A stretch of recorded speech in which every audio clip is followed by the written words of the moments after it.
Welcome to the Sharpe Show. So happy to have you with me this evening. Yes, it is a little bit past 7 p.m. on the East Coast. And today is the 100th day of Trump.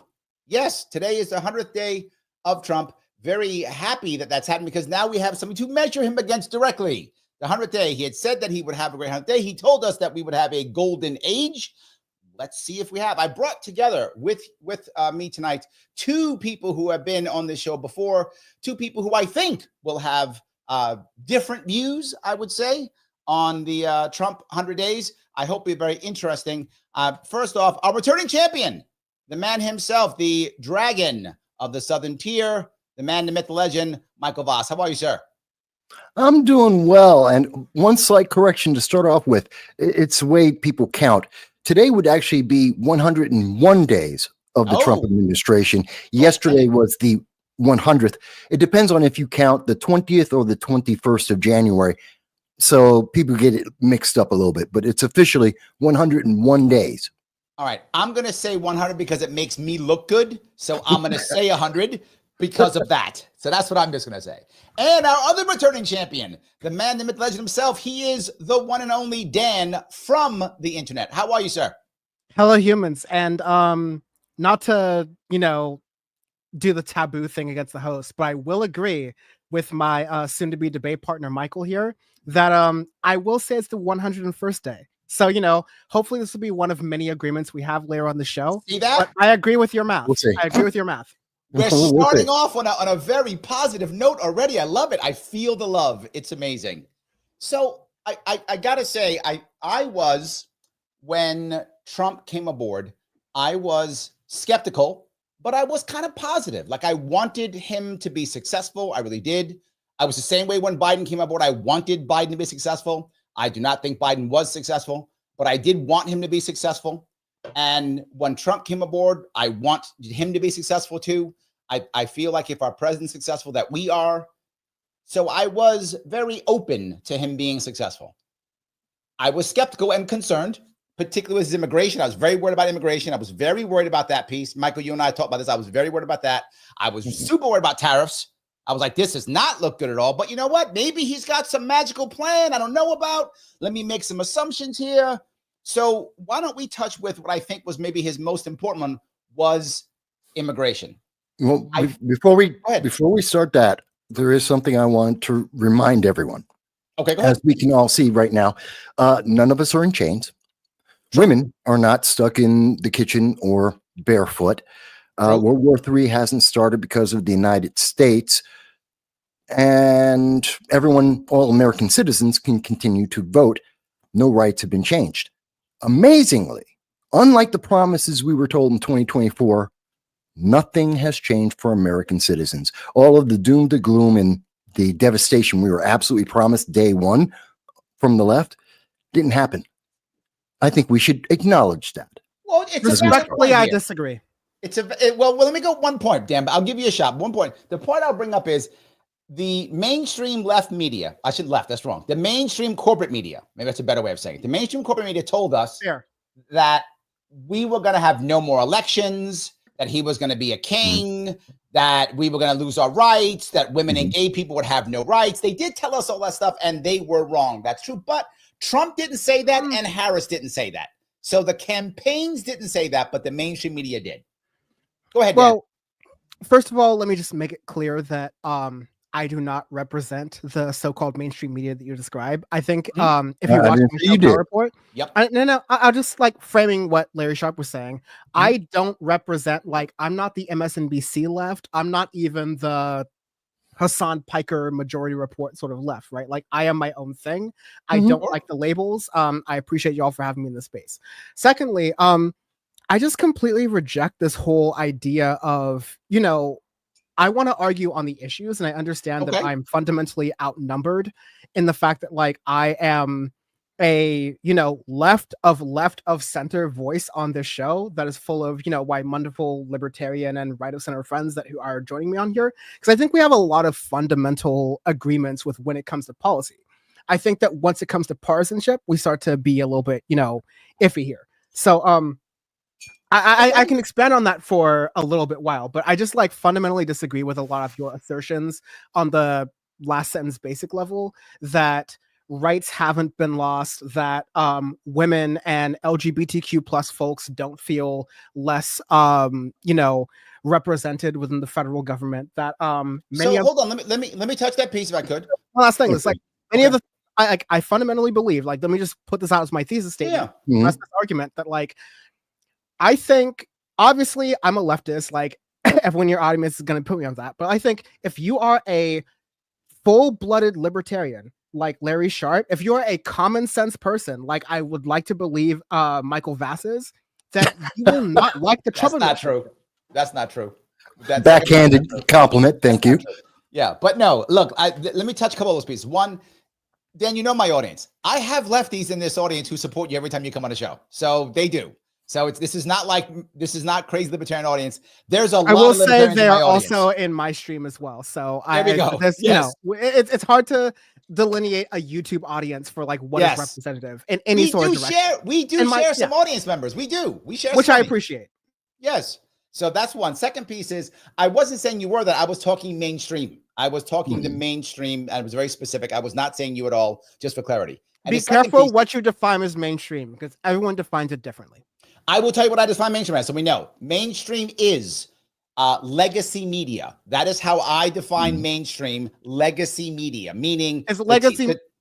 Go ahead. The TV shows that you could watch on ABC, NBC, CBS, those, as well as cable news and their internet offshoots. That is how I define Fox mainstream. News legacy media. Yes. 100%. Yes, it is. Yes. Fox News, MSNBC, CNN. That's how I define it. So if I'm saying that, that is how I'm defining it. So there's clarity in that. And I don't see any of you as being Fox News or MSNBC people. I don't see either of you being that. So just for clarity. So, all right. So let me move on though. But the point you brought up, Dan, I agree with you in that people feel different. The question is it real?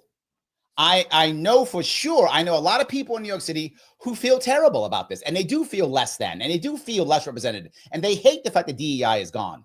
I agree with if the emotions are true. Is it real though? Have they actually lost something? That's my question to you, Dan. Have they actually lost, or is it just feelings? Can I jump in before you answer that? Yeah, please, Michael, jump in. Go. Okay. Perhaps on the left, where feelings are far more emphasized than fact or what I would consider rational thought, there may be people who feel that way. There is no evidence. There is no empirical evidence. There is no data. There is nothing in legislation. It doesn't exist. And I can tell you that in my experiences with people on the right and the majority in the center, we're talking about the independents, people who aren't in any party, whether it be third party or otherwise, have been the same conclusion that no American citizens have lost any rights whatsoever. And they don't base that on their feeling. They base that on their experience, which I think is far more credible because feelings change every 5 minutes. Go, Dan. But your response, Dan. No, I appreciate your sort of like convenient framing of like facts over feelings. It's very 2017 of you. I really think you're doing your best, honestly. But like, the issue is that like you are weirdly doing this sort of like moving the goalposts of like. Don't tell me what I'm doing, please. Please don't tell me what I'm doing. Okay, let him talk. Let him talk. How I perceive what you're doing is moving the goalposts between an American citizen versus what a legal permanent resident is. Because again, I would like to define the situation. I'm obviously going to be on the losing side here, but I think that libertarians and my like Larry Sharpe and my group on the left of center in the United States, I think that we are actually very aligned in this case. Because if you're going to say, like people like Mahmoud Khalil, are going to be deported or, sent extrajudiciously using things that were done during the Republican Bush administration. I'm not going to lie and tell you Donald Trump is some super unique sort of figure.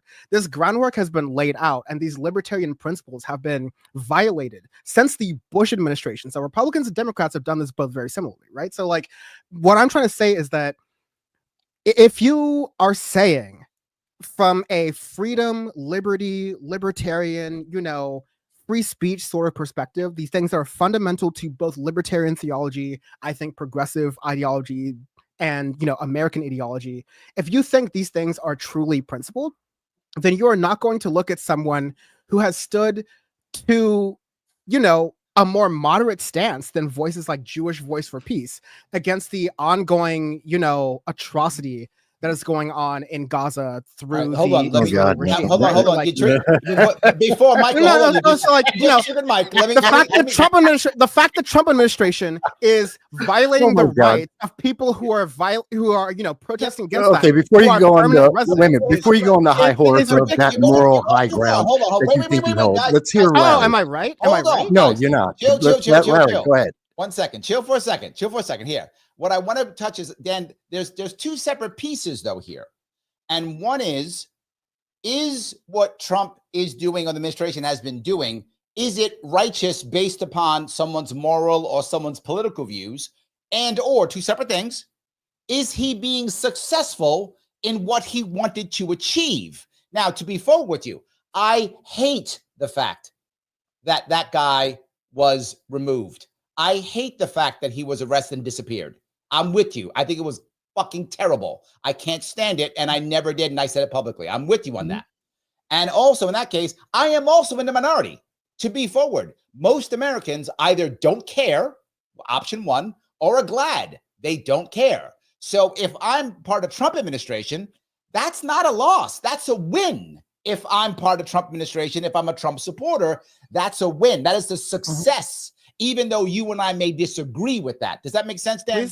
Please cite the source you're using, because I've seen, at least two sources just in the past couple of days that show that Trump is polling negatively on immigration compared to when he first started the administration, which is wild, not just for Donald Trump, but for any Republican president since George W. Bush. Okay.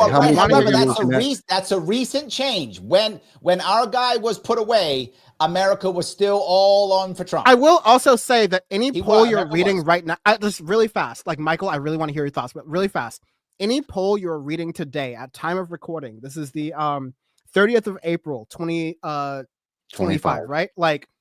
Anytime you are listening to a poll that we're talking about right now is a lagging indicator. Of course. That means that it was 10 or 15. That's good. I know everyone on screen knows this, but I want people who are listening to this understand. It's a week away. They posted within a week. It's a week out. It's not like it's ancient history. We're talking about recent history. This is literally ongoing news. When you have Trump officials who are talking about flooding the zone, talking about overwhelming the media atmosphere, and so it's very difficult for people to understand what's going on, then you have to talk about leading indicators, 1 week, 15 days, whatever. It's very important. My question is Michael, not so much. The timing is, everyone understands the nature of a poll, that it's not instantaneous. I think that's pretty clear to anyone, unless it's an internet poll. I think a lot of people don't understand this, but I'll let you know. Okay, maybe in your audiences or people you speak to, but everyone else understands polls are delayed. They're a reaction in time. But more importantly, again, your audience may be different than the audiences in general, but that's fine. Now, to address some of the, Khalil was addressed correctly because of the law. And this is something that's in law for over 100 years. You don't like it. Okay, don't care. Correct. Feelings don't matter. Feelings are fleeting. Fine. I don't care. But that was Executive Order 6066 that blocked. That was Executive Order 6066. Can I finish my statement? If you're talking about Did I interrupt you? Did I interrupt you? You didn't. I don't care about dignity. No. Let me finish my statement. Don't talk over me. Don't people. Do not interrupt me, Dan. Let him talk. Go ahead. Let him. Then you can call it bullshit. Let him finish. Then call it bullshit. Let him finish. Go ahead. You have no idea where I'm going with it, and you're trying to throw me off of track, and you're trying to get me an emotional reaction from me. Just go. Just go. Say your piece. So let me go on. Let me go on. So this is established law, and much like we've seen over the last 100 days, the Trump administration has fallen upon existing law. They are actually enforcing law. What is the shock for many people, especially those who are not right of center? The thing that's shocking to them is that no one has been enforcing law in the last 30-ish years. And so this is surprising to them, especially the way the media has represented this information. If we're talking about polling, and that's kind of important, let's also remember that most recently, there were about 900 news stories from the day Trump got in until approximately April 10th. Of those 900 news stories on ABC, CBS, NBC, nightly news, there was only 10% that were actually positive stories. We're talking about less than 90 out of 900 news stories that were negative.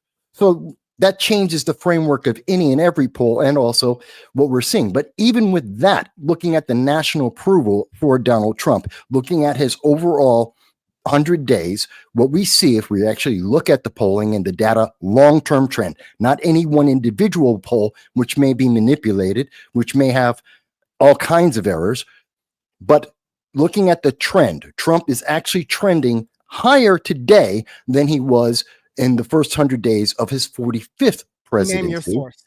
And he name is your sources, actually. Excuse me? He's asking for your sources, Mike. My source is Real Clear Politics, looking at the poll, the standard of all major polls. Okay, but like what you just said was that aggregates of polls could obscure what is really happening. I'm saying you're saying trend. that RCP Okay. So you're saying that the trend, which is the aggregate. No. What I said was that we are looking at the trend. I didn't say any one individual poll, because again, I don't look at individual polls. I look at trends of polls to take out any one poll that may be misaligned or purposefully targeting a specific type of answer. And in that trend, we see that Trump is higher at 45% approval versus where he was back 100 days, and his 45th presidency was 43%. That's because when he decided that some of these visa holders have disrespected the United States and pose a danger to the stability of the society of the United States, and has fully the right as the president, as the executive, to remove their privilege to be in our nation, then yes, the American people did agree with that. And largely, he is in line with what we have seen historically, and he is in line with where he has been recently. The difference is that the trend is recently is going down. I think that is true right now. He is heading down. The second piece is, I think it's obvious, and I think it's obvious that most Americans were absolutely happy with the idea of throwing people out of the country who they deemed as criminals. The problem is, who's an actual criminal? Now, most people on the right that I know say by default, if you came here illegally, you are by default a criminal, therefore throw them all out. But I think most Americans don't think that. Most Americans think you're a criminal if you have broken the law once you got here. I think that distinction is how most Americans feel, which is why when guys like the guy from Colombia and that other guy was removed, Americans started saying, wait a minute, this is not what I agreed to. I agreed to the guys that I say is a criminal, which is the people who are like committing crimes, not criminals because they're here. So to clarify, you're saying that the way people look at someone like Kilmar Abrego Garcia, everyone's perfectly behind that because he is a criminal, and he's been deported. Based on what evidence? He illegally entered the United States without authorization or documentation. And that's what I just said. Most Americans do not think that's a criminal. Most, I know the right does. It's not only that, but there was a judge who processed the deportation thing and said that Abrego Garcia was allowed to stay in the country and was specifically that was the third judge. If in the event that he was to be deported, because that was, made clear by the judge that you were citing, he is not to be deported to El Salvador. The Trump administration deported him directly to El Salvador. Are you going to dispute those facts? Are you going to dispute clarify the facts? I think your audience is so much smart. You talked quite a lot, and I'm going to talk very little uncharacteristically of me, all right? But I think your audience is smart enough to be able to search that, not just on, Chat GPT or these weird bias things, but just, do the proper research. Don't edit figure out comment. whether I'm making my own comment, goddammit. I think that your audience is smart enough to see through what Michael is spinning to you right now. Well, see, now that's the third time. That's the third time you've insulted me. I'm gonna finish. That's the third time you've insulted me. I'm going to react to that soon. That's the third of many. You can react to it very soon. All right. So I just want you to know that you can look this up. You can figure out who is telling the truth and who is giving you spin. And I leave it up to your audience because I think they're smarter than apparently Michael does.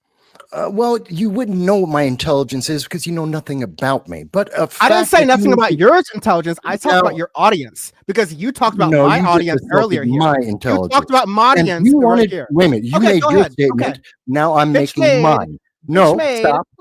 Stop. Come on now, I'm making my statement. Don't do that, Dan. Don't do that. Come on. You attacked me. I am going to respond. First of all, you're making a very great effort to attack my character and my intelligence and my positions without knowing what any of them are, without knowing anything about me. And that is a classic means of trying to discredit my position because your position is amazing, as though I haven't heard you yap on again, for 10 minutes I'm already. Speaking. I allowed you to speak. Allow me to speak. Now, that's all I said. It doesn't matter what you say. Stop speaking. Go, Mike, talk. Now, beyond that little tirade, what I was about to try and say is you had made an omission because there is more in context in Kilmar Abrego Garcia that needs to be considered. The first thing is that there were two immigration judges initially, I believe it was in 2012, that determined that Mr. Garcia was deportable. And they both identified him, along with the police, as a member of MS-13.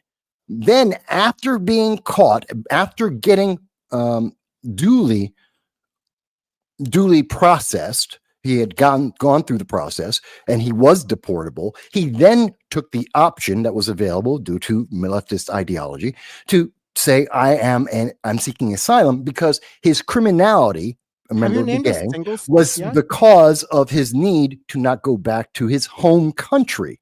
But that is not our obligation as the United States. He was sent back to his home country to resolve the issues he has in his home country, and that's fine. And that's where most Americans are on that issue. Go ahead. I'm sorry. What I got to come here is to be very forward.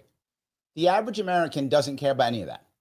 The average American says, this doesn't feel right to me. It feels like this guy's not a criminal as I deem criminals, whatever that is. That's how most Americans think.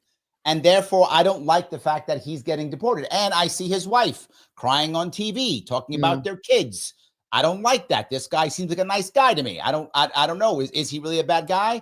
Then they see the knuckle tattoos and go, oh, that's BS. That's not real. That can't be a real thing. People think that. So I actually don't know, to be very full with you, whether this guy's actually a criminal or not. I don't know. And I would bet that most Americans also don't actually know. The question is, what we wanted, and I think most Americans did, maybe Dan would disagree with this, but I think most Americans wanted Holman to go through, pull the people who were criminals and throw them out of the country and leave the working people alone. I think most Americans wanted that. Now, many people on the right don't. Many people on the right want everybody gone. I completely agree. If you're illegal, you got to go. And my point is, and this goes to my point to you, Dan, you're saying you don't like it and therefore it's wrong.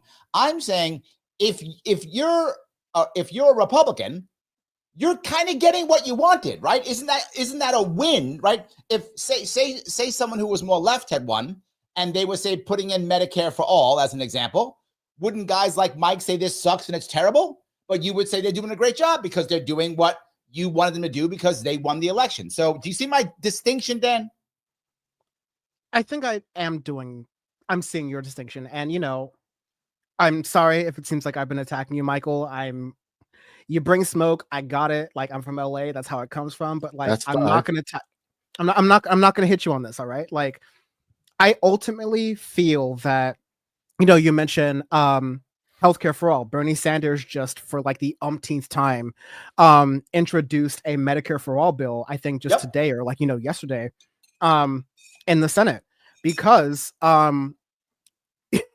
mean, I'm not gonna evoke any sort of opinions here, but the reason why a lot of right wingers caught a lot of flack when they were saying that what Luigi Mangione allegedly did to the healthcare CEO, the reason they were saying that was bad, a lot of right wingers caught flack for that, because a lot of American people, whether you're left, right, center, whatever jurisdiction, Larry knows I don't believe in the two parties sort of like bipartisan sort of like thing. I think there's at least 5 parties in American society, much more like Canada. But either way, there are people on every part of the political spectrum who have been hurt by this American healthcare system. I've lived outside the American healthcare system, and I think it fundamentally needs to be changed. And I think that this is not an attack on you, but I think that the standard Republican opinion that the status quo is correct just flies against many far more capitalist countries that we live among and do trade among, like Singapore,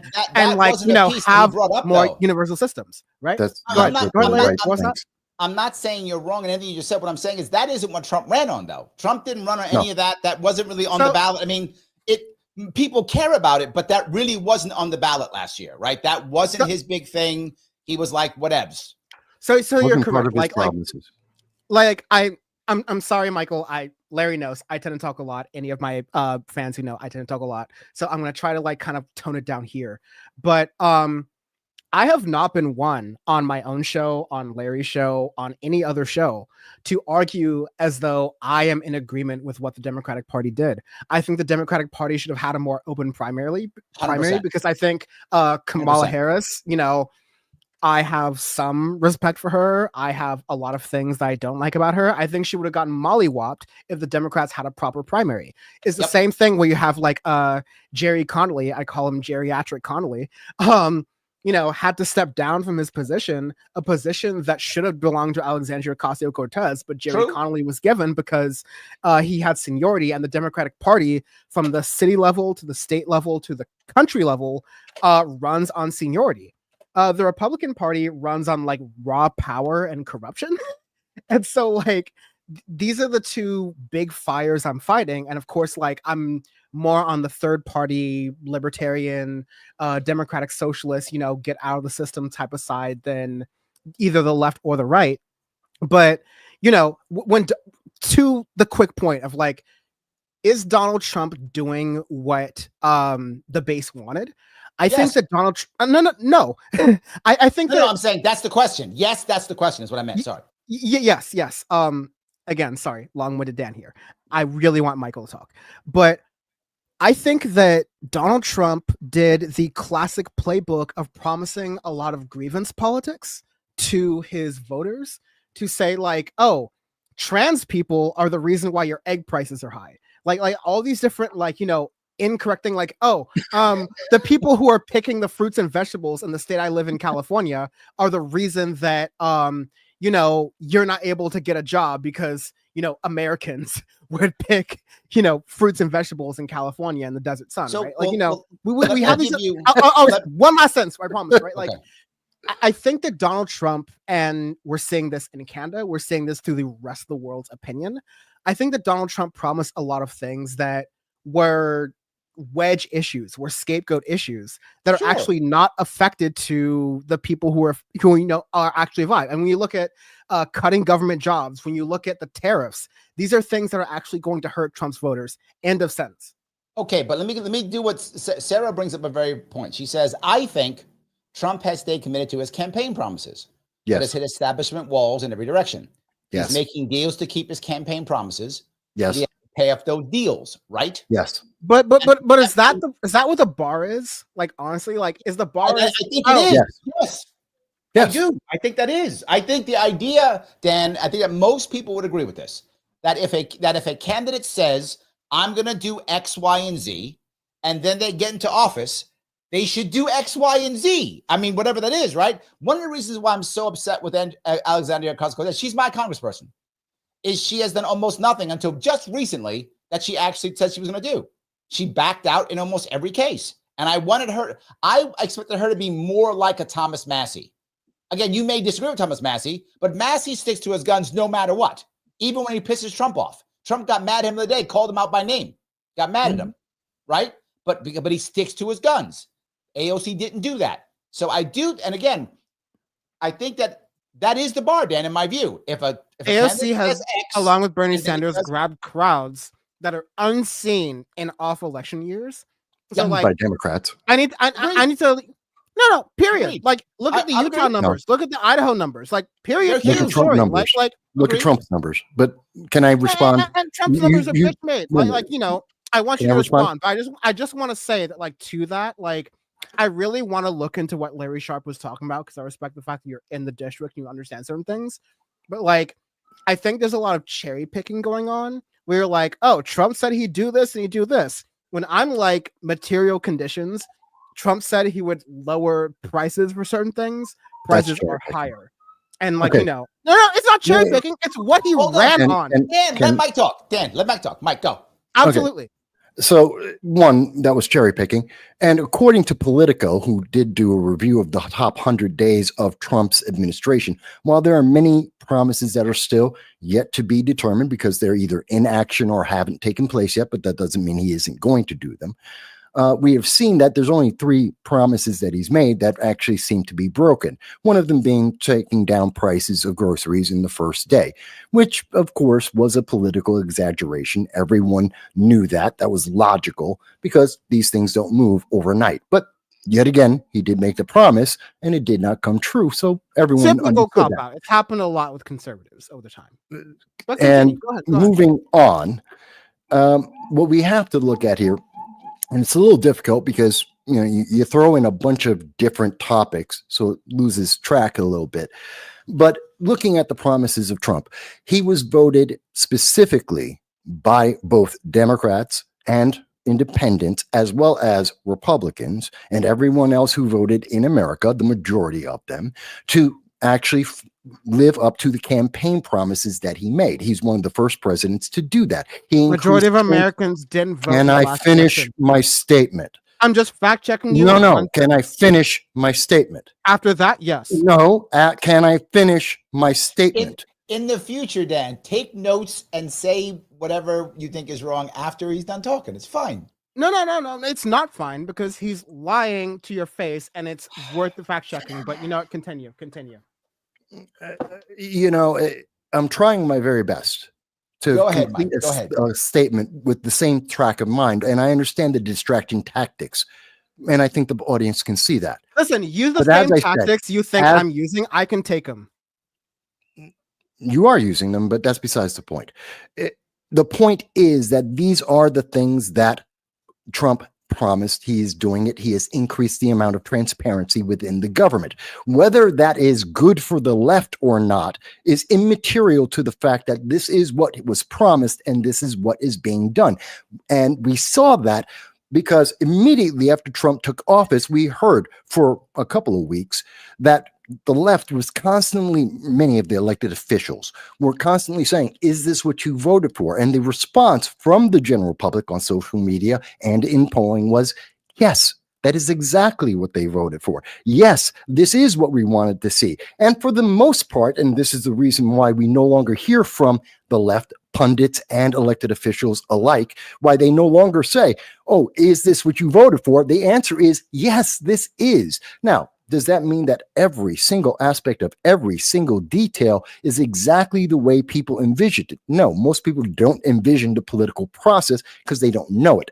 But in the terms of the broad strokes, yes, and that's why Trump does enjoy large support in almost everything that he is doing. And the left, while very vocal about the things they don't like, are not winning over the majority of American people because they are against everything that they have been standing for, the issues that they have been trumpeting are not what the American people wanted. They didn't want it in 2024. They don't want it in 2025. Now, substantively, again, there's 3 promises that he's broken, and the majority, according to Politico, which is a left-leaning organization, internationally credible, then Trump is not left-leaning, but go ahead. An internationally credible news organization that has stated and gone through. Cite your source. He just did Politico. Did you not hear it? No. I said, do you not know what Politico is? Cite your source that Politico is left-wing. Because he took that back and he said it was just he took it back and he said it's internationally credentialed. That's what he said, and that's true. I didn't hear him say the words "I take back that." Then you're not listening. You're not listening to me speaking. But besides, I've listened to you speak for a long time, and trust me, I speak for a long time. So he took it back. Dan, let him keep talking. He took it back. Go ahead.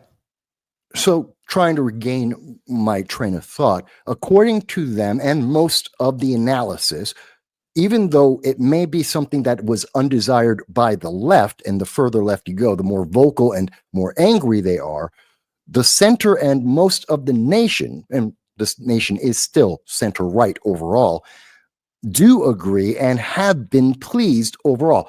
There are some hiccups, there are some questions, and we can address those. I'm more than happy to do so. But this is where America wants to be. Let me do that. Let me then address that, right? I know Trump did say he was going to throw tariffs up. He said that he ran on tariffs. I didn't like it then. I don't like it now, but he did run on it. And he did throw the tariffs out. He did what he said. So that's successful. He said he was going to do it, and he did it. My worry is there's now a lot of people who are concerned about these tariffs. There's a lot of small businesses who are being affected by it. And right now, that was even back in the day. You go back in the day. You go back a couple of weeks already. That was already his least popular thing he was doing. Americans did not like the tariffs relative to all the things he did. They still don't like the tariffs now, and it's not looking good for the economy right now. Now, we can't be sure. He said in 90 days from April 2nd, he's going to have all these great deals and everything's going to be awesome. And I'm prepared to give him the benefit of the doubt. All I'm saying is it's not looking good now, Mike. Am I wrong? Slightly. And let me, again, what we're seeing, and this is very important to reflect back on the news media, the mainstream news media, overwhelmingly, and also many of the far left social media sites have been attacking nonstop, and they have been warping some of the expectations of the general public with a lot of fear mongering on the worst expectations. Now, as an example, when the tariffs were first being put up, and I do not dispute that there could have been a smoother transition or implementation process, that's fine. Yep. But that being said, what we heard from many on the left, many pundits, many news organizations internationally, that, oh my God, you're going to lose everything, that this is the beginning of the end. They were talking about America falling into a depression, which is unrealistic and very silly. As someone who has been a stockbroker for about a decade, who has dealt with financial markets and has gone through an economic turmoil before, including the dot-com crash, including 9/11, there's a very different perspective and actually a financial fiduciary responsibility not to fearmonger. But that's not good politically, because realistically, if you believe that America will exist in 5 years, then it isn't time to blanket sell everything and hide in a hole. Now, all right, guys, I have to grab a couple of super chats if I can. Please Michael has 2 of them. He says, the problem with the 2 major parties is that it's 2 wolves arguing about how many sheep they're going to eat, while the sheep argue about which wolf they're going to vote for. That's not bad. I like that, Michael. That's a good one. Thank you for the $9.99. That's a good one. I like that one. Michael also says, thank you for $9.99. He says, my main concern with Trump is his lack of due process on his immigration crackdown. Yes, I agree with you 100% now, Michael. I'm with you. And the turfs, and he's threatened to deal. I'm not sure what that means. Oh, he means tariffs. I'm sorry. And the tariffs, and he threatens to deal to punish those who disagree with him. Yes, I agree with you. Those 3 things bother me too. The lack of due process on immigration, I agree. The tariffs, I hate them. I wish I'd never done them. And punishing those who disagree with them, that depends. Some of them I'm okay with because some of them should be smacked around a bit, but I get your point. Listen. I just want to say very quickly. Go, Dan. Go, talk. But I promise. No, talk. Don't worry, if you look at the far left, like left of the Democratic Party, Bernie Sanders in the 1990s was speaking against the North American Free Trade Agreement, the United States-Mexico-Canada Agreement. These are things that offshore American jobs that are the same things that Donald Trump is claiming. And you only have to look at, liberal, socialists, whatever you want to call me. You can look at Jerome Powell. You can look at conservative economists who are saying that, like, the way you want to accomplish Donald Trump's objectives is not the way he's doing it right now. But there are people who have been arguing in the political space who happen to be a little bit to the left of you who have been arguing this. And libertarians as well. I'll give the libertarians some credit as well, right? Like NAFTA, US, Mexico, Canada, these agreements that ultimately offshore American jobs are only good for corporations, the 1%, the 5%, the people at the top. And anyone who's lying to you and telling you that, like, oh no, you'll be the people at the top one day. You just need to, send 100, 1,000, 100,000 more jobs overseas, then you'll be at the top. They're lying to you. They're screwing you. And I think there's something, I just want to say, last sentence, there's something outside the left-right paradigm that Larry Sharpe really accurately gets here. In some ways, not always others, but there's something outside this left-right paradigm, and something outside this left-right paradigm that's against these trade deals that offshore jobs. That's something that we can all agree on, I think. So people are teasing you for eating, Dan, and I want to defend Dan. Dan's on West Coast times. He's on West Coast time. He got home from work. He's coming here. He didn't go to dinner. He's got to eat. So don't mess with Dan. Let him eat. Let the man eat. He came. He showed up. Listen, I have no hate for anyone who, disrespects me eating. I just want to say that to me, this is like a dinner table where you can have some family members who disagree. Yes. And sometimes I'm going to be eating some falafel and it's all good. Let the man eat. It's fine. Don't worry. Sarah has a question for you, Dan, though. Her question. Thank you for the $10, Sarah. She says, Dan, lifelong extreme liberal here who feels like the left me. I literally have a favorite chicken named Kamala. I met her back in San Francisco in 2006. Explain to me why someone like me should come back. And before you answer, Dan, there are a bunch of people here who are part of this show, who are part of the audience, who are similar to Sarah, who felt like Democratic Party walked away from them and they kind of went to RFK or they went to Independent or some of them went to the Green Party. They went someplace else because they felt like that the Democratic Party has walked away. So please go ahead and answer. I just want to give you that background. Well, totally. I appreciate that background. First of all, I want to say to everyone in the audience who says, and including probably Michael, this is my only attack on you, but I think you'll probably agree with me. Everyone who says that I'm a smug asshole, you're right. Like, I totally take that. Yeah, I agree. I totally take that. Michael, like, this is the second time you and I agree on this show. I told you we would get to progress. I told you it would happen. Like this is all of it. But second of all, like, I agree with you, right? Like, I was maybe, I'm not going to date either myself or the fine gentleman on the other side of the panel here, but I started in politics pretty, very center left Democrat. And I started to realize very early on, like,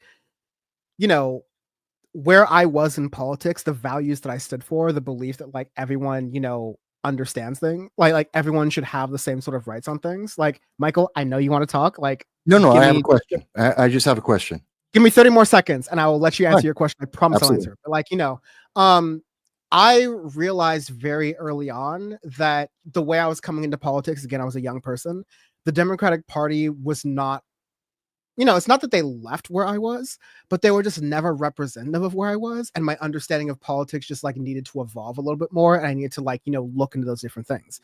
And so I learned that this is kind of why I got attracted to the Larry Sharpe sort of, like, not just libertarian, but also left, like, very far left democratic socialist sort of part of media, is that, like, my politics is not necessarily represented in the American two-party system, and that's totally fine. And there's still power that we can build in that. Michael, I want to hear your question. Yeah. I have no problem with anyone's political. It's America. You can be a democratic socialist if you wish to be. There are communists in America.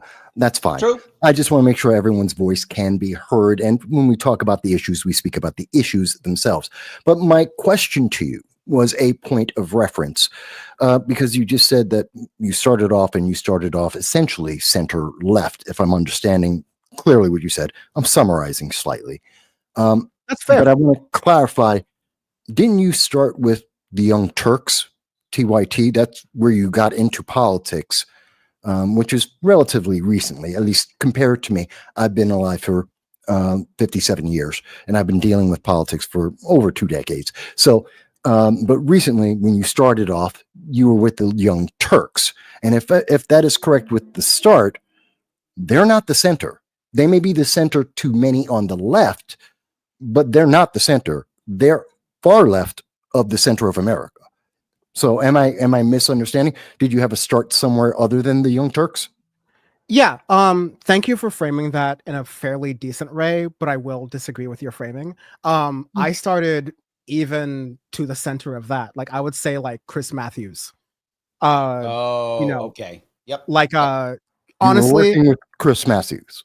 I was not working with Chris Matthews, but if I'm talking about my political influences, like when I first started. Oh, okay. I misunderstood. When you said you started, I assumed taking action, which would be the Young Turks. That's where you were actively involved in politics. No, I actually, didn't know you meant influences. The very first time I worked in politics, like for a job, for a salary, was for a candidate who was an independent, actually, who was definitely a conservative.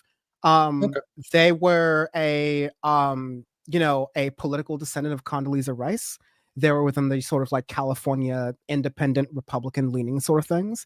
And they ran for mayor in the city I lived in. And they actually lost to Robert Garcia, who is a Democrat who, was not the person I ran against. And, I was learning about politics. We're talking about all cards on the table. I would have been 16 years old. I'm currently slightly less than double that age. And so like I've gone through a lot of political evolutions through them. So like, I think it's totally fair to represent. But let me grab TYT was fairly later in that sort of fair enough. Just wanted clarification. Thank you. Ryan, thank you for the $10, my friend. Ryan says the tariffs bombing the Houthis, thus starting new wars, continue existing wars in Gaza and Ukraine, while also supporting Israel nonstop, is not what I voted for. That's what I wanted to say is that, like, just really fast, one thing that, Michael, you were talking about Donald Trump fulfilling his promises, I thought he was the anti-war candidate. I thought he was going to, make the deals, stop things. 80 times that Yemen has been bombed in like 6 weeks. All right. That doesn't sound like the anti-war candidate to me.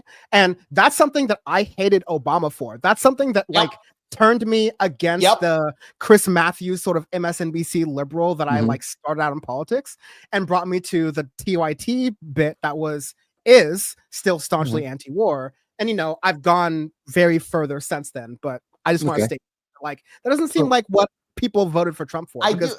Before you answer, Mike, let me frame this for you, Mike. Let me frame this for you. I do think that this is not what a lot of people voted for. I think it's true. I think Sean Ryan is correct. But the second piece I want to bring up here is in response to that, I don't think Harris would have done any of this at all. And here's what I'm going to give Trump credit for. I was the one who said back, you remember this, Mike? I said there's no way he solves these wars in the first 30 days. There's no way. It was just way too hard. I knew that, right? That I was aware of. You did. But here is what I'm going to give Trump credit for.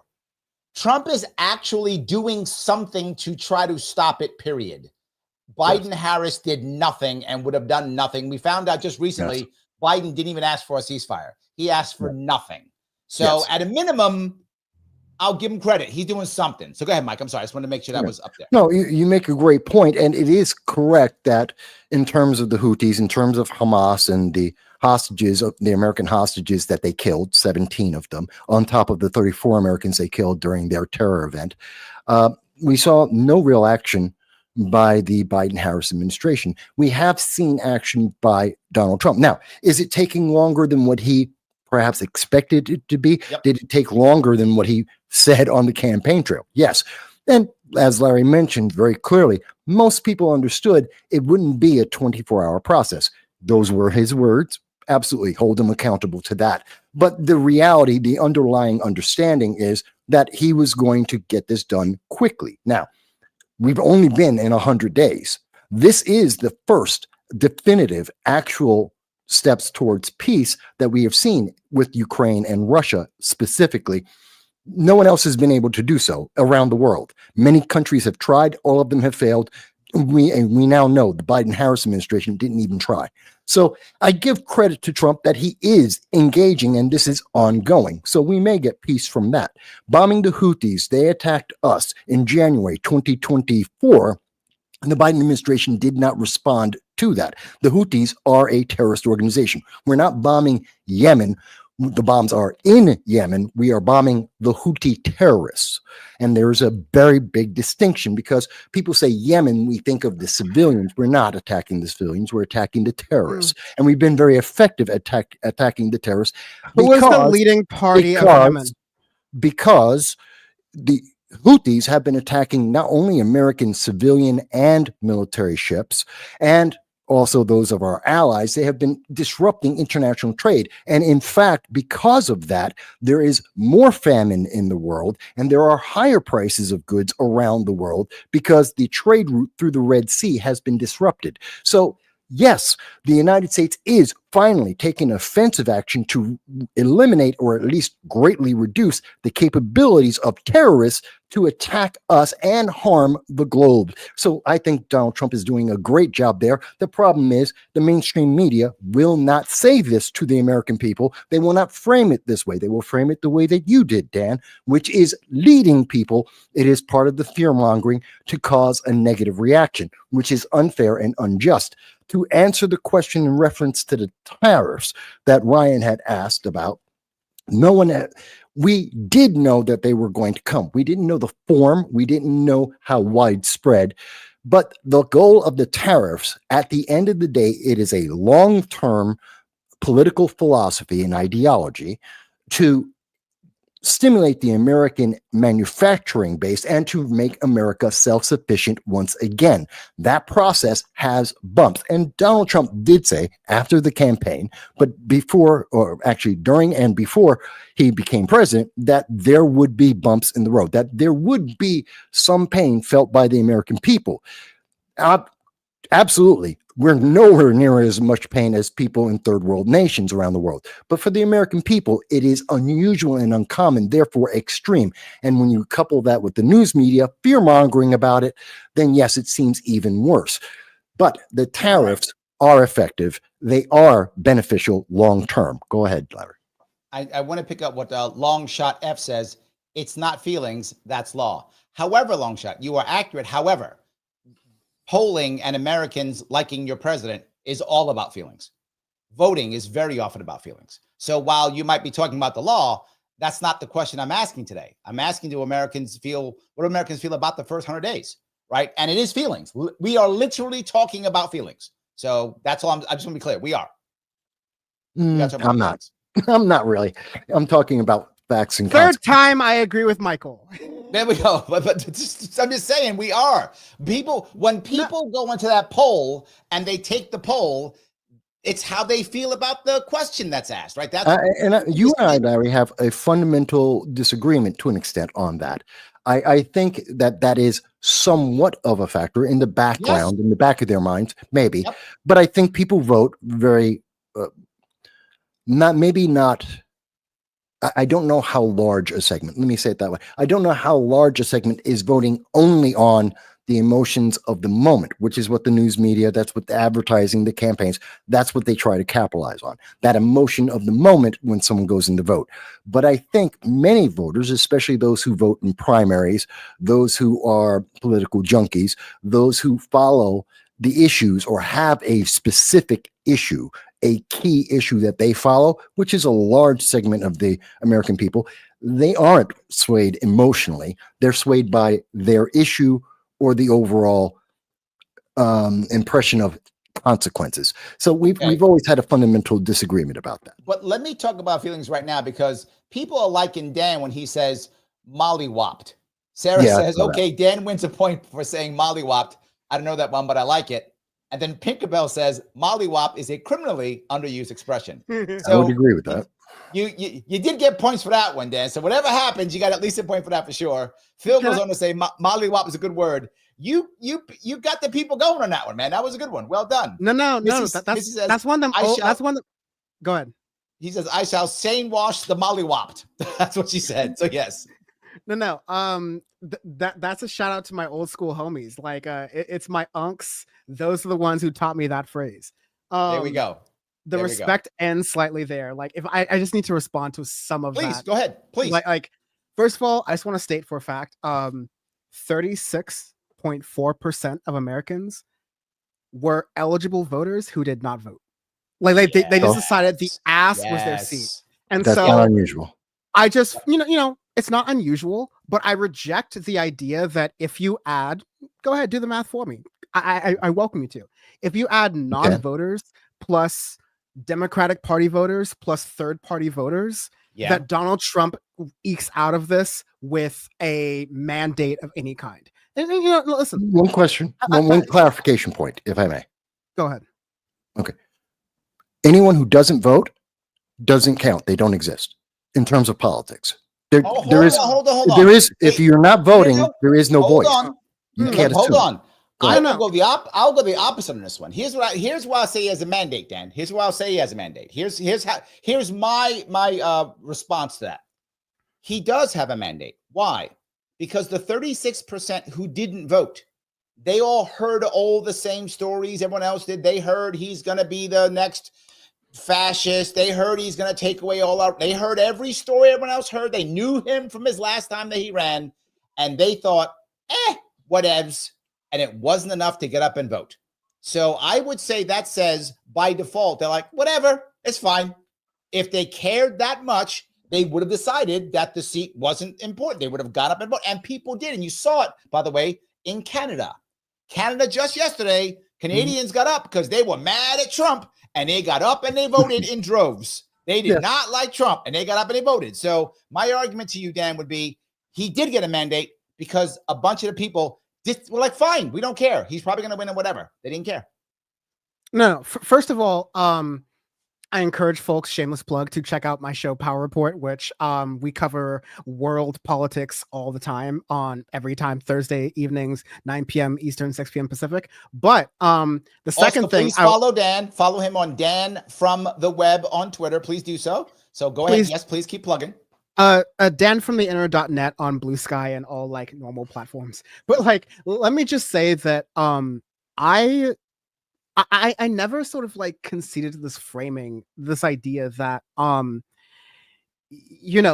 way that Democrats have been doing things, like I'm kind of jumping around here, but like the way that Democrats have been doing things is not how I approve, right? Like we are not in this space out of a point of victory, but like when you look at people who have like I think the people who affirmatively voted for Trump, right, are the people who affirmatively voted for Trump.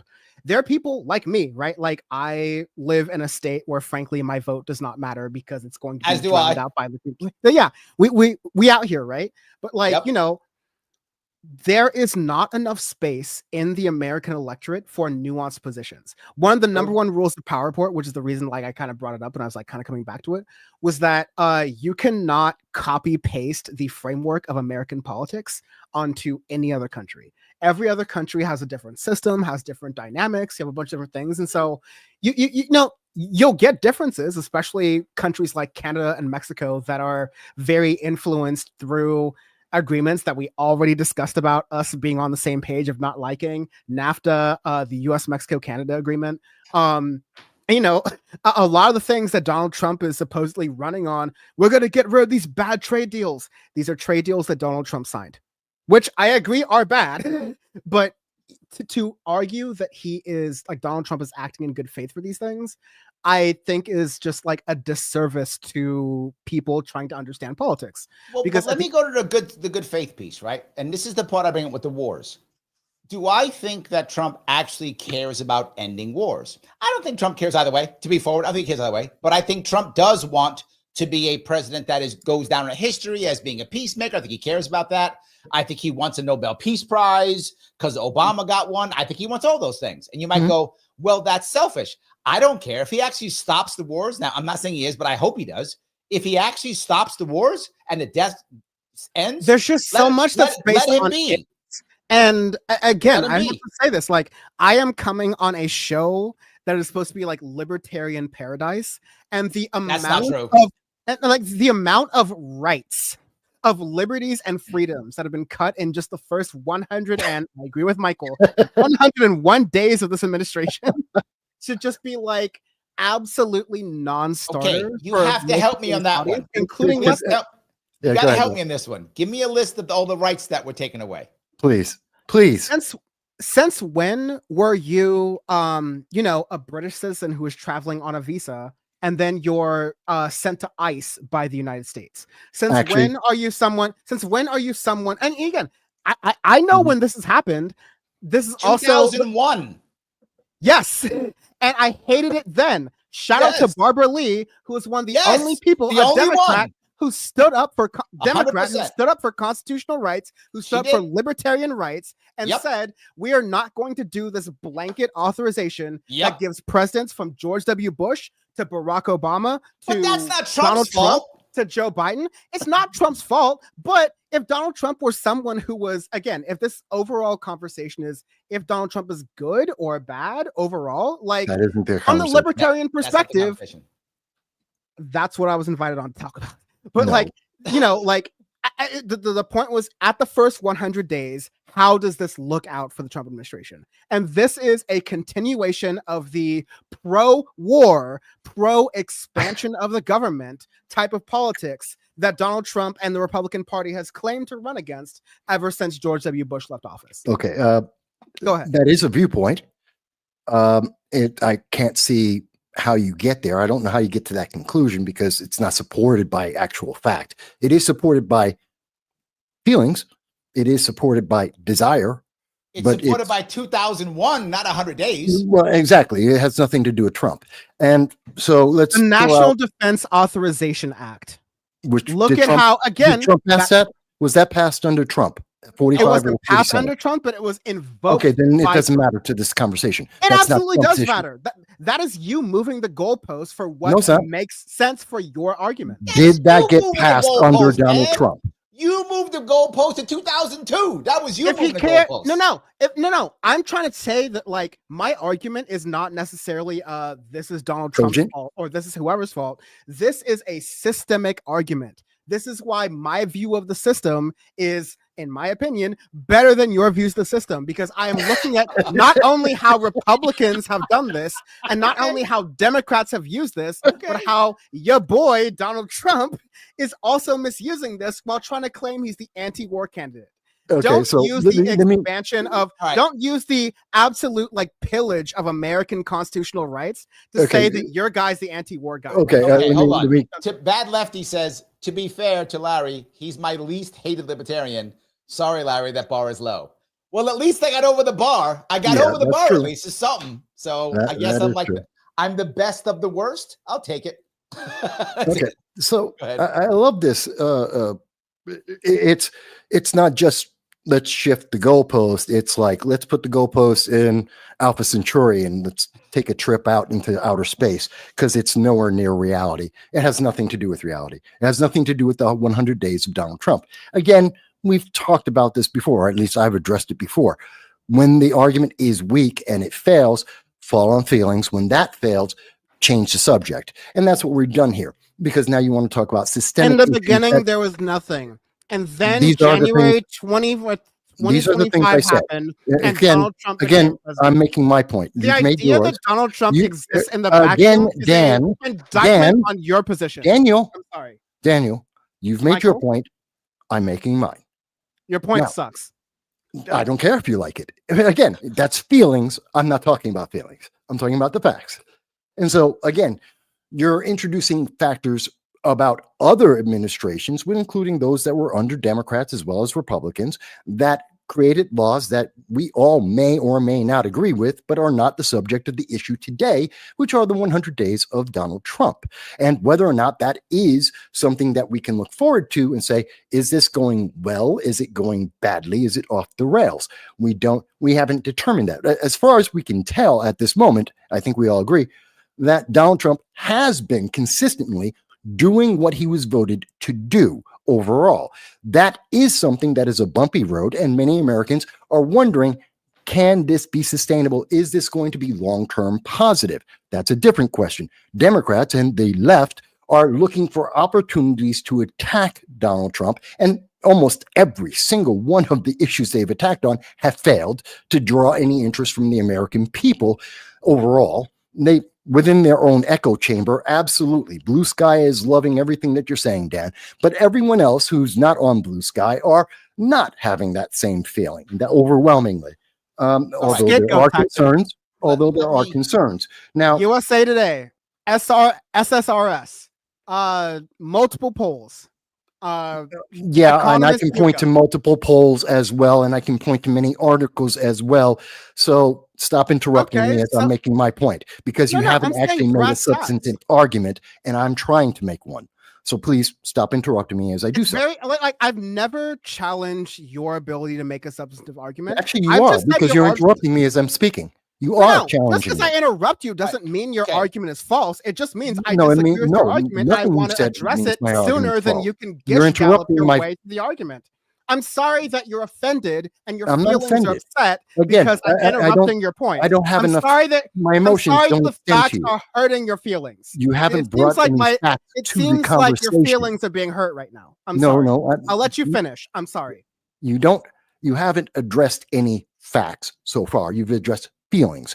You're interjecting because you are feeling challenged and you don't have the answer to these challenges. And I am bringing in facts and documentation, and I'm talking about the issues that actually are affecting American citizens without going into the last 30 years of history to address that. Can I finish my statement? You can. Thank you. I'm just saying. Thank you. No, don't just say. You can say it when you're speaking. I'm speaking. Stop feelings. Talk now. So, God. You gather your thoughts. I'm going to grab 2 super chats while you gather your thoughts. Do. Sarah says the right thing. She says, friends, please click the like button. She is right. If you like what you're seeing, then click the button known as Lima, India, Kilo, Echo. That's what I want you to do. Please do that. Also, these guys are sitting here hooking and jabbing, fighting here for you. So do us a favor. Go follow them. Go follow Mike on Twitter at MV Consult. You can also follow Dan on Twitter at Dan from the web on Twitter. Also on Blue Sky at Dan from the internet. And you go to danfromtheinternet.com. You also follow Mike on Rumble and YouTube at No Sound Bites Allowed. So please do all those if you can. If you have not reposted, please repost this. If you have not, please do so. Please follow me on X and Rumble. Do that also. If you want to super chat me, please super chat me to the front, as Sarah just did. Thank you for $2. I appreciate all super chats. You may also Rumble rant me if you want to on Rumble. I'm on there also. And a membership is good, guys. $49 per month for this kind of entertainment. Are you high? This is so good. And it's just one show up. I do like 25 a month. You kidding me? I do so much. You know how much I put out? At least 10 hours of live content every week. And you can't do $5 for that? You can. And if you can't, you go, Larry, I'm broke. I can't. No worries. It is free to click the like button. So even if you can't handle it, no worries. You can click that button because Mr. Rhythm, Algo, first name. Al Gore's Rhythm. Yes, Al Gore's Rhythm loves this tremendously. Please do so. All right, I've yapped away. Go ahead, Mike. Yeah. So one of the issues is there's a factual inconsistency, a disgenuous honesty or lack of honesty in some of the things that are being said. So when you take U.S. in particular, the thing that stood out to me is if you took the United States politics and mapped it onto any other country, it would not work. Of course not, because you're talking, as a great example, our closest allies are parliamentary systems. You have many different political systems. The United States is unique in and of itself in the type of government that we have and the manner of governance that we have. So we have a very unique political structure, unlike any other country in the world, as well as being the superpower of the world. So to say something like that is just absolutely disgenuous, and or it's something that's just meant to distract the public from actually paying attention to the issues at hand. It's really bad that that's being done. Let's focus on the issues. Go ahead. then let me welcome some people. Craig, thank you for being a member, my friend. I appreciate it tremendously. Every new member does count. I appreciate it. Also, Ashley, I owe you a phone call. I will reach out to you by this weekend. Thank you for being a member also. Pinkabell, back in the house. You have left me. You have come back home. About time you came home. We've been missing you here, Pinkabell. We've been missing you. I was crying about you the other day. Now you have come back home. I'm happy you are back home. Excellent. And lastly, Michael Long, thank you for $9.99. I voted for Chase Oliver for president. I did too, actually.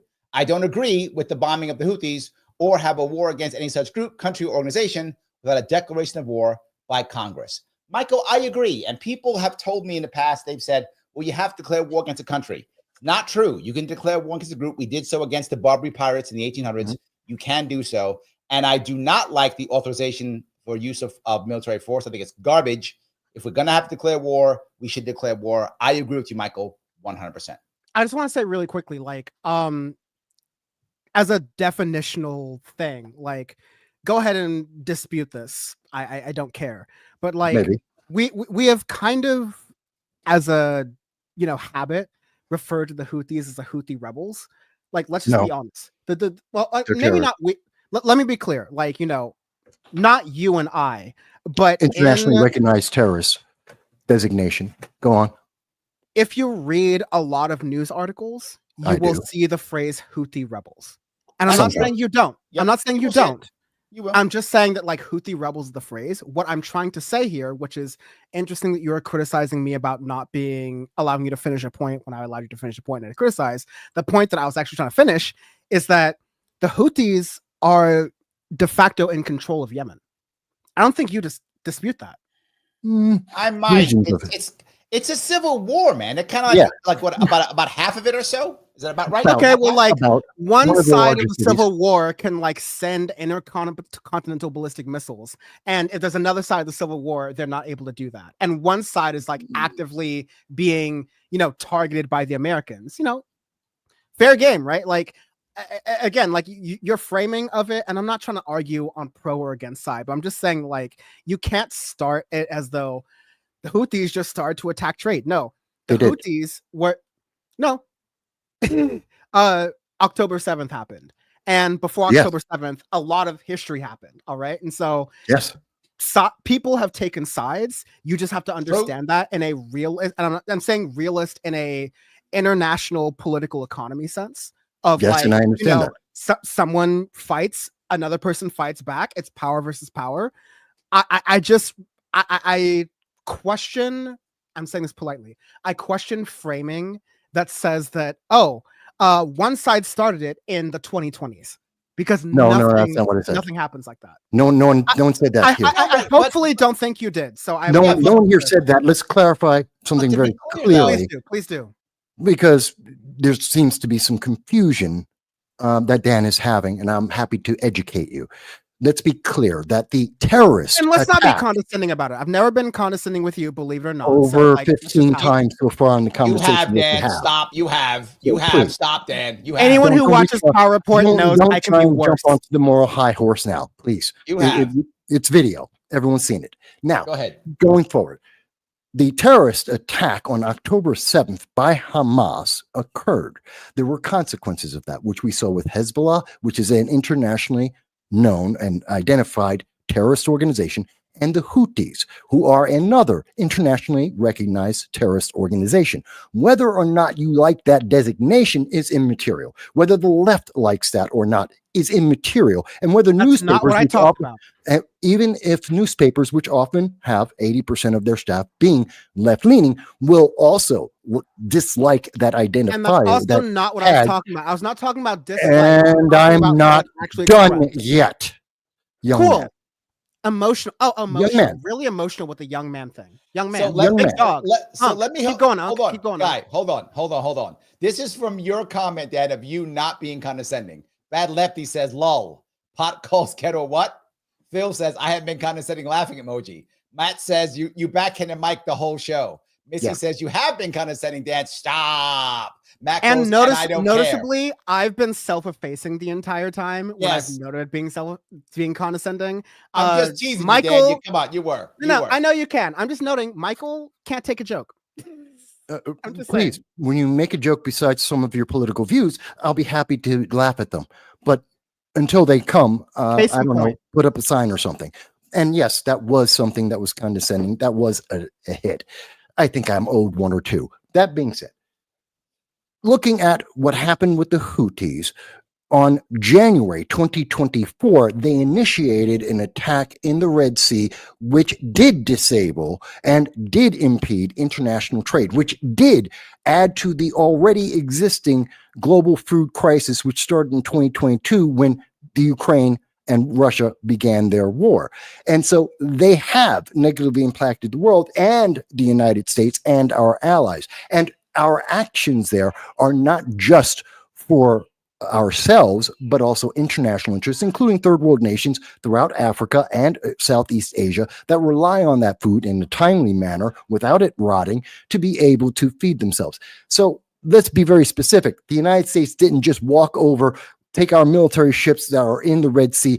In fact, we didn't even have military ships in the Red Sea until after the Houthis started attacking American civilian shipping vessels and those of our allies. In particular, we're talking about Japan and France. And then we entered that region, and then we were attacked, and then we responded minimally by the Biden administration. So again, going by the factual data, which I cover intensely, you're wrong.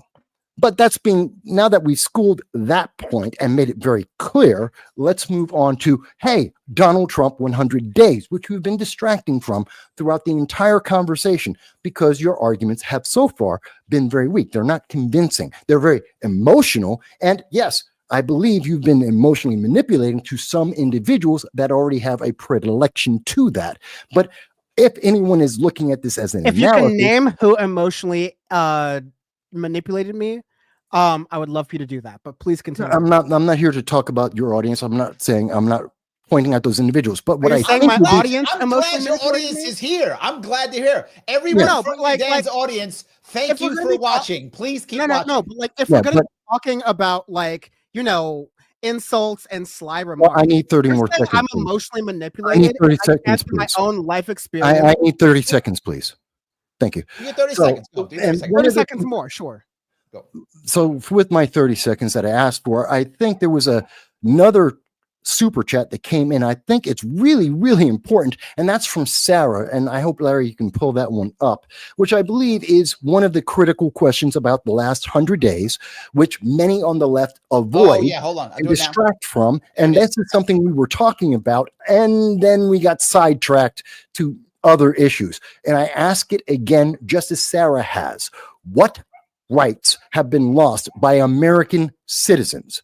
It's very clear. It's a very simple question. And you should, I believe, be able, since you do your report as I do, no sound bites allowed every Sunday. I spend hours every week doing this. So you should be able to delineate with clarity the exact legislation and or constitutional act and or amendment. You should be able to tell us exactly what rights have American citizens lost. Yes, according to the Associated Press, U.S. citizen Juan Carlos Lopez Gomez, age 20, was stopped in a car by the Georgia State Patrol in line with Florida State Patrol. And even though he had documentation showing he was a legal citizen of the United States, he was held in ICE detention for a weekend. Now, that's not a law that's been broken, even though you can point to Donald Trump, disrespecting the branches of government and how there's supposed to be a separation of powers, which is supposed to be libertarian. I love that it's irrelevant because it disagrees to your point, even though you told me to point to a real thing and I just did. The whole point is that, the way Donald Trump operates is that he doesn't have the ability to write laws. Obviously, that's Congress. But if Congress decides to not obey laws, which is a dynamic you've described earlier in this thing, again, there's video on here. And if the courts rule something and the executive branch through Donald Trump decides to not obey the courts, then you have this weird limbo situation. It's why Donald Trump in the first 100 days, to bring it back to your whole thing, even though I have a whole notebook of stuff I could talk about that you just gish galloped through, that I could just disprove. But the first 100, let me just say really quickly, the first 100 days, every single time Donald Trump does something unconstitutional, most of the time you have courts that are fighting it, and they're generally winning on their cases, whether it's through district court or Supreme Court or state court or whatever. And you just find that like some of these cases, Donald Trump pulls back. Other of these cases, Donald Trump is like, we're going to fight it. We're going to pretend that Abrego Garcia had MS-13 tattoos. All right. Like, we are going to disobey liberties and freedoms of people who are legally and lawfully in the United States, whether you call them US citizens or not. Because your standard is like, you know, laws that were used to intern my parents during the Japanese Internment Act. And my standard is habeas corpus, which supersedes and is cited through the American Constitution. So a couple things I want to bring up. It's a wild thing, Michael. Like, honestly, like, I think you need to start to come clean about your strong positions as a conservative, your emotions and your feelings. I have never stated that. I've never denied that I am a Republican and a conservative, and I've backed up all of my statements with facts. And clearly, you're not listening because you're not doing that. Because I responded to you with facts, and you asked me to do so. No, you didn't. And your response was, "No, okay, you didn't. I will send you the article. I have sent you the article, folks. I sent him the article in the private chat. And now that I am talking about the facts, he is trying to cut me off. The thing he accused me of. No, I'm trying to answer you. And I'm trying to answer you. You're trying to talk over me because you're fearful that I'm going to have a response you cannot answer. Rejection. So if you just hold your tongue for just a moment, because you have capitalized on most of the conversation tonight, I will answer you. So you mentioned that this individual, an American citizen, apparently, I'm not familiar with that specific case, but fair enough. I'm not disputing it. He was detained. Is detaining American citizens on the potential of a crime, is that illegal? If you think their crime is entering no. Is that illegal? Yes or no? It's illegal. It's illegal. It is illegal. If you think their crime is not being in the country legally. When they show they have legal documentation. No, they didn't. That isn't a crime. Bullshit. No, you don't understand the law. Then you don't understand the law. Anyone, if there is a presumption that someone has created, if you tell me that I am driving and I don't have a license, and I show you my driver's license, you can't arrest me for not having a driver's license. Okay, he wasn't arrested. He was detained. I want to cover a couple things here. Go ahead. Go ahead, Larry. Two things. And this is the one thing Mitsunaga says it's purpose. He says, this happens every day in America, always has been this way. So there's two things I want to add. Number one, what you just said happening, Dan, is not a Trumpism. That's an American thing. That's not a Trump thing. Mitsunagi's right. That's an American thing. That's been happening forever. So I can't blame Trump for that one. That happened when Obama was president, when Biden was president. That happened when I was a kid. That's always happened. That's number one. So I don't want to blame Trump for that one. For immigration, though. For immigration, like y'all are trying to tell me, and please, go ahead. Please show me the articles where people were assumed to not be undocumented, and they show their paperwork and they're actually documented. Like you know, 100%. And of course it happens. I'm going to tell you. You're asking. I'm going to tell you. Literally, 2018, my lieutenant governor candidate, by the way, a white guy, was held because New York, but people don't know this, is a border state. It's a border state for Canada. People don't know that because they think about only the southern border, but it is a border state. So when he was crossing over Niagara, they held him. They detained him. Yes, they did. Why? Because he was a member of a militia. That's the reason. He was a member of the Lightfoot here in New York State. No, he was. They told him that. They literally told him that. So yes, I can find it if you want to. Again, like as a libertarian, how can you say, well, the government said you're part of a militia, so that's fine? I didn't say it was fine. I'm saying don't blame Trump. I'm not saying it's fine. It was bullshit then. The why are you defending Trump? I'm not defending Trump. I'm saying don't blame him for something. You want to blame him for something? Blame him for the tariffs. I'm in. He has the ability to banish people to El Salvador, but he can't stop people from being undocumented legally. Like blame him for that. I'm in. What? I agree. Don't go to El Salvador. Blame him for that. I'm with you on El Salvador. Don't blame him for shit every other president does, though. That's not fair. Every president I agree with you, Larry, and Michael, you deserve to speak, but I have said in the beginning of this conversation that I was willing to go towards the original Defense Authorization Act from the Bush administration to say this was valid. It was Michael who said that, oh, don't include this in the conversation because everything that happened before November 6th, 2024 is like in some Back to the Future world, as though like that's individual policies don't do this. You said, and I'm not quoting verbatim, but basically quoting that like that doesn't count because it was before Donald Trump's administration. No, if he's using laws that are in now the you're book, taking me out of context. not, okay, fucking run the tape then. You're out of context.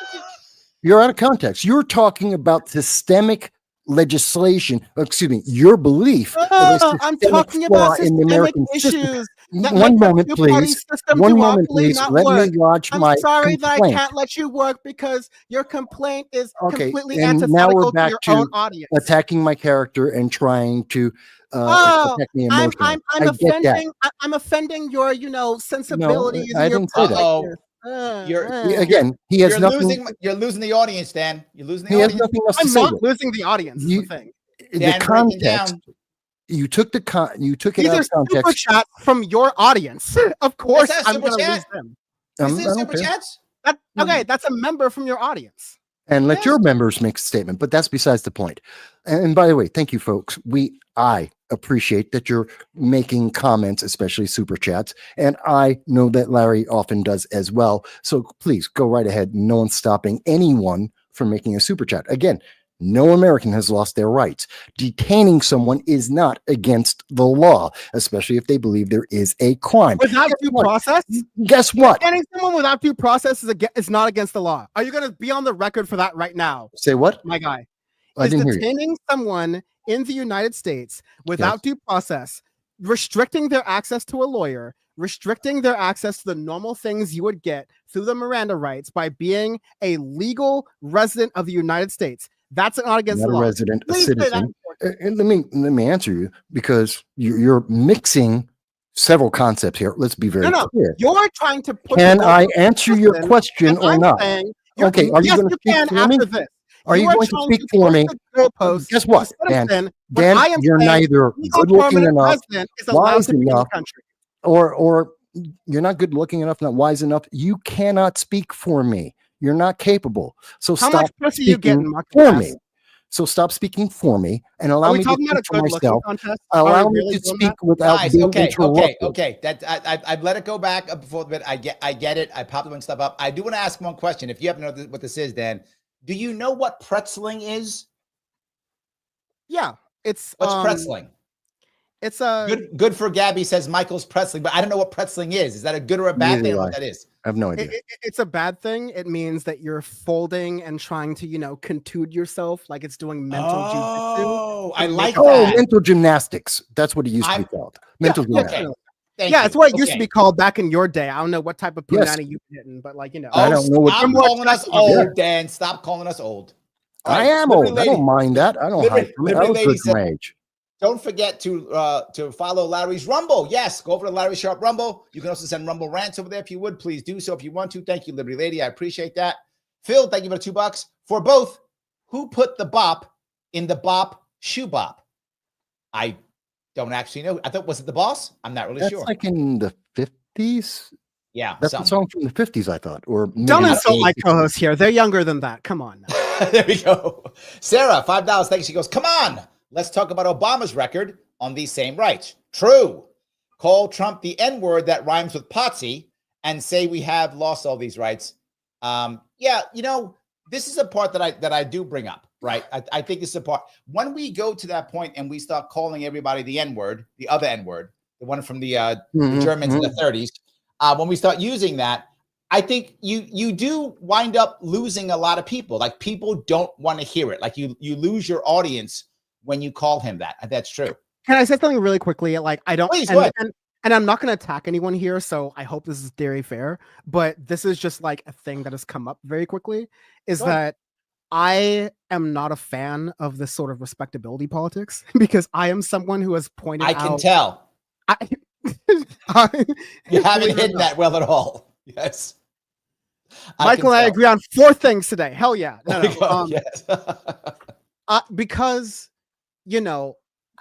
I was and maybe this is a little bit personal for me. I'll admit that. But I also don't think that invalidates my point. I have been someone who has been pointing to not necessarily Donald Trump, but the coalitions who are pushing the quote unquote grassroots energy towards Donald Trump. And there are people in the first administration like Milo Yiannopoulos, like Richard Spencer. These are people who have like continued on the second administration through Steve Bannon, Elon Musk now, who believe in this, Stephen Miller, who believe in this unobjectively, I'm not going to repeat them here for YouTube monetization reasons, but that's why. The 14 words, the 88 sort of thinking, right? And I think that I don't want to concede this, but this is social media, and so people on social media say wild things, and not everyone comes from like the level of experience to be able to say, okay, this is the other F word that rhymes with autism, maybe, right? Like, or this is, like this is that thing. But there's also been a deliberate effort, not necessarily saying by anyone on the show, but I'm also saying that the people who actually are anti-Semitic, the people who actually do hate blacks and who do want to like have an ethno-state, they're also pushing this too, that anyone who accuses any administration, whether they be Democrat or Republican, as being the quote unquote other N-word that Larry described, that they're to the fringe. When, don't listen to me, don't listen to pundits. It just so happens that like myself, I'll speak for myself and a lot of other pundits, they listen to historians. They listen to people who have studied this for a very, very long time. These are people who are frankly Republicans. And they are saying that there are parallels, there are similarities to this. And so even if in the best case scenario that I can't really imagine myself in, where you want Donald Trump to be the most successful president that he can be, you need to understand where like he needs to separate himself from the Stephen Millers and the Steve Bannons, and frankly, Marco Rubio can catch that smoke too. And now he's got to start like making sure that he's not like, accidentally, and again, I'm being very generous, to make sure he's not accidentally laundering some of these darker forces in society. Well, look, to be forward on a couple things. Last thing, and if you disagree, let's talk about Elon Musk's salute. Let's talk about that, and let's figure out what we think. Or AOC salute, Nancy Pelosi salute. There's every politician, if you snap the photo right, gets that same thing. So no. But again, go ahead. Snapping the photo right and watching the video and watching his. Why do you take his bait, Mike? He gave you bait and you took it. Don't take his bait. It's not only bait, but I'm like, you can snap a weird screen. You can snap a weird screen of bait. Don't take his bait. I did. Listen again. Let's say really fast, Larry. I'm sorry. 5 seconds. Don't look at the gesture.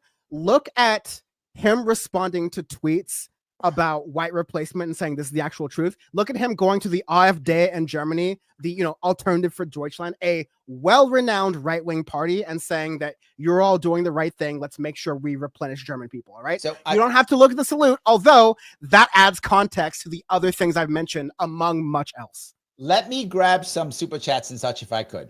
Don't Please take do. his bait, Mike. All right, Joel. I'm on Rumble. Joel over on Rumble. Thank you for the $1, Joel. He says, calling anyone a not C is such a disservice to the people who lived in those times, and more so the people who died in those times.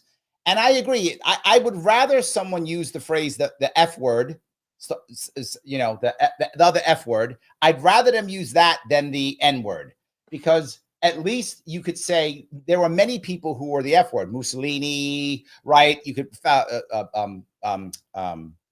Franco. You can find others. So it doesn't do a disservice. So I agree. Look past the word. Look past the words. Think about the meanings, and I don't think it does a disservice. It does a disservice if we don't make sure those atrocities never happen again. However, but words have two meanings: denotative and connotative. Every single time they have two meanings, right? It is the actual meaning of the word and the emotion that comes from that word, and that's why where context helps. Correct, which is why I'd rather use the F word versus the N word is my point, because now you have a better chance of not triggering someone to not hear you. That is my worry. And so really quickly, because I think we're at a really good point here, is that like your concern is to whatever, Michael, I love you anyways. I think, Larry, your concern is what doesn't trigger people, and you have a very you have a very correct way in front of things, because people will be more receptive to your message than mine. I think my message is that like the situation is dire enough to not worry about triggering people, and that the concern that Michael loves, that like, okay, well, no one's gonna like you and you're not opinionated, is based on polling that you're wrong about. So but let me go one step further, if I could, with this, right? If we move to the next step, which is, if he is basically the Austrian dictator with the funny mustache, if Trump is that guy won. And everyone knew he was that guy, or heard he was that guy, for the past 10 years. Now, you might not say, you may disagree on whether he has a mandate or not. Okay, maybe he does or doesn't. I think he does, but let's say he doesn't. He still won, which means the guy with the funny mustache from Austria won.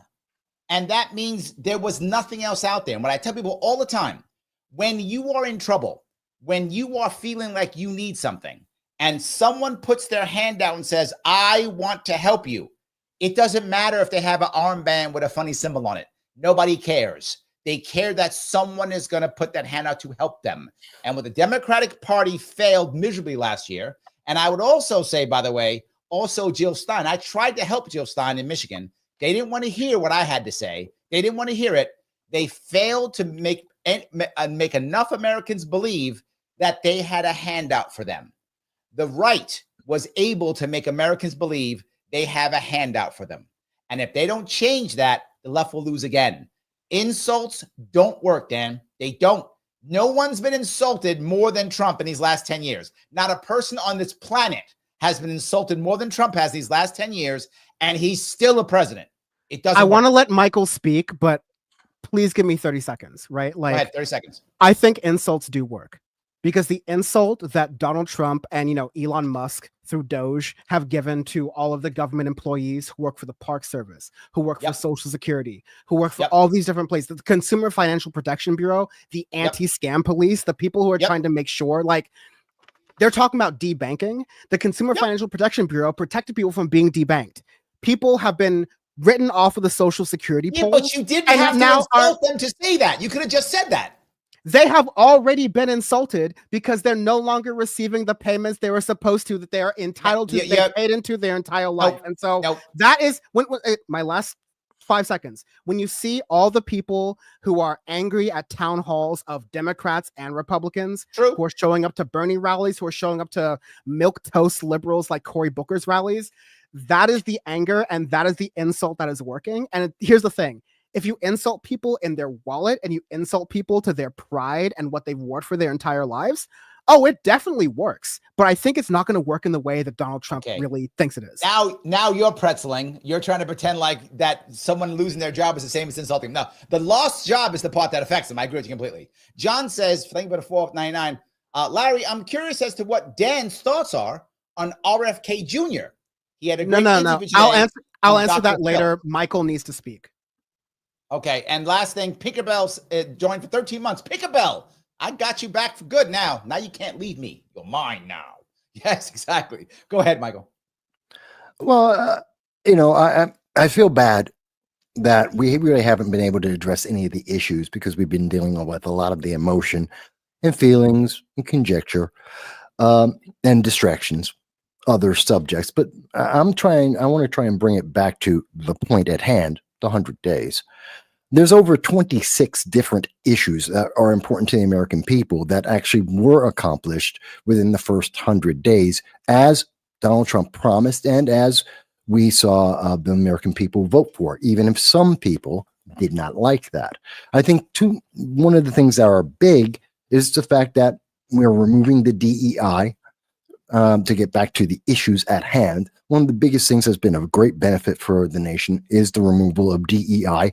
Obviously, the impetus of racism and sexism and intersectionality that was imposed on America and the American people and businesses by the Biden-Harris administration and the progressive left was something that everyone rejected in every single facet of our lives. Just look at some of the movies out there, Snow White being one of the most recent examples of that. So I think that's been a fantastic thing. And I think it's also important that we're seeing trust and credibility return to a lot of our systems, such as when it comes to our judicial system, when we have judges that we have long seen have been activist judges, which many of them have bent the line a lot to try and be to nearly breaking the law. And now we are seeing, as we saw on Friday, Judge Dugan broke the law, apparently. And based on all evidence, both by eyewitnesses, by testimony, by law officials, she did, in fact, violate several laws, and she was arrested as a consequence of that, because judges are not separate of the law. They are not above the law. And she was held accountable for her actions, which is something that we have not seen happening in a major sense.